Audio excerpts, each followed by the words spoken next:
Assalamualaikum warahmatullahi wabarakatuh. Alhamdulillahi bini'matihi tatimmus salihat.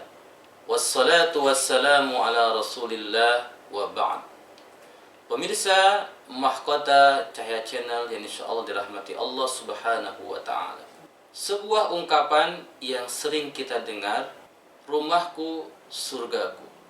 Ini merupakan ungkapan yang sifatnya kiasan, membandingkan rumah di dunia dengan surga di akhirat tentunya sangat begitu jauh.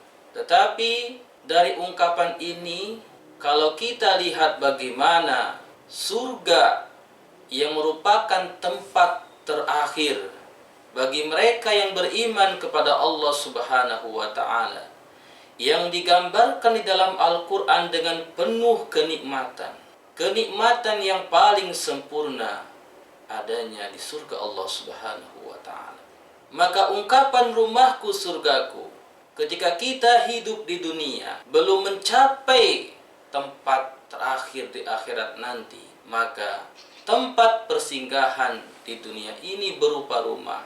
Rumah di dalam bahasa Arab kalimatnya adalah baitun. Baitun kalau kita cari di kamus itu berasal dari kata bata yabitu, yang artinya dalam bahasa Indonesia adalah bermalam.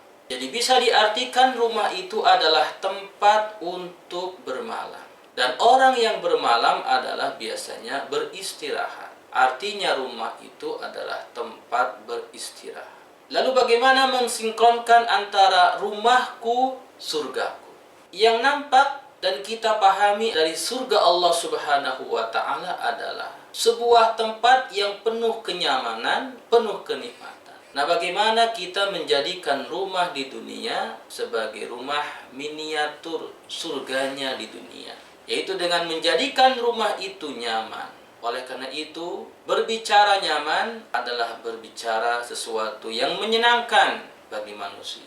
Dan hal-hal yang menyenangkan untuk manusia itu banyak sekali. Dan diantaranya yang disabdakan oleh Rasulullah sallallahu alaihi wasallam, arba'un minas sa'adah, al-mar'atus salihah, al-maskanul wasi', al-jarus salih, al-markabul hani. Ada 4 kesenangan, kenikmatan yang bisa dinikmati oleh seorang hamba. Yang pertama adalah istri yang solihah. Yang kedua adalah rumah tempat tinggal yang luas. Kemudian yang ketiga adalah tetangga yang baik. Dan yang keempat adalah kendaraan yang nyaman. Di dalam hadis ini ada satu yang merupakan sebuah kenyamanan, yaitu rumah tempat tinggal yang luas. Rumah tempat tinggal yang luas yang dikatakan sebagai salah satu ciri kesenangan bagi manusia yang hidup di dunia, ini bisa dikategorikan secara makna fisik, yaitu rumah yang cukup luas dari segi fisiknya, atau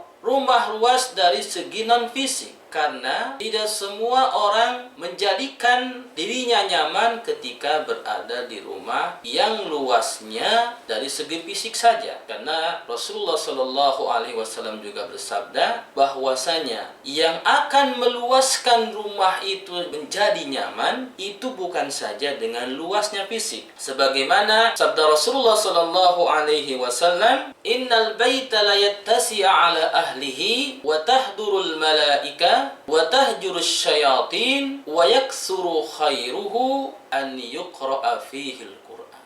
Rumah yang akan terasa luas itu, di mana malaikat hadir di rumah itu dan setan-setan menjauh dari rumah itu, dan kebaikannya akan banyak di rumah itu adalah di mana ketika rumah itu dibacakan ayat-ayat Al-Qur'an, dibacakan firman-firman Allah Subhanahu wa ta'ala. Dan untuk menjadikan rumah itu nyaman sebagai sebuah ungkapan rumahku surgaku, maka minimal ada 3 syarat. Yang pertama adalah jadikan semua yang tinggal di rumah itu berlandasan keimanan, keislaman yang kuat kepada Allah Subhanahu wa ta'ala.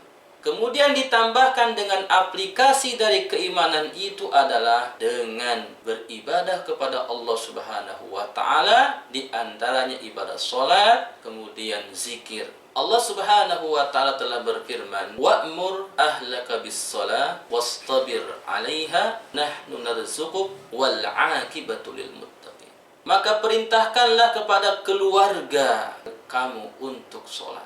Ini adalah merupakan perintah kepada kepala keluarga untuk memerintahkan keluarganya yang hidup bersama di rumah itu untuk mendirikan sholat.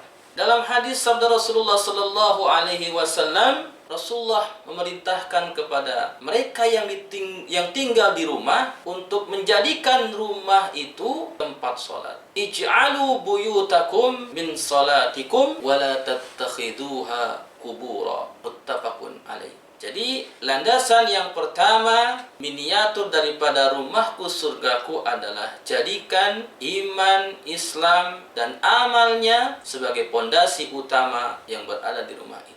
Yang kedua adalah jadikan akhlakul karimah, akhlak yang baik sebagai dinding pergaulan di antara anggota keluarga. Adanya saling menghormati, saling menghargai, saling memaafkan, saling menasehati, dan akhlak-akhlak yang baik lainnya menjadi dinding dalam pergaulan ketika berada di rumah. Dan yang ketiga adalah jadikan sabar, syukur. Itulah minimal 3 hal yang bisa menjadikan landasan untuk menjadikan rumah sebagai tempat yang nyaman. Semoga dengan 3 hal itu, rumah yang kita tinggali menjadi miniatur rumahku surgaku. Demikianlah pemirsa Mahkota Cahaya Channel yang insya Allah dirahmati Allah Subhanahu wa taala. Semoga Allah Subhanahu wa taala menjadikan rumah tempat kita sebagai tempat yang nyaman, sebagaimana Allah jadikan surga sebuah tempat yang nyaman di akhirat kelak. Sekian, wassalamualaikum warahmatullahi wabarakatuh.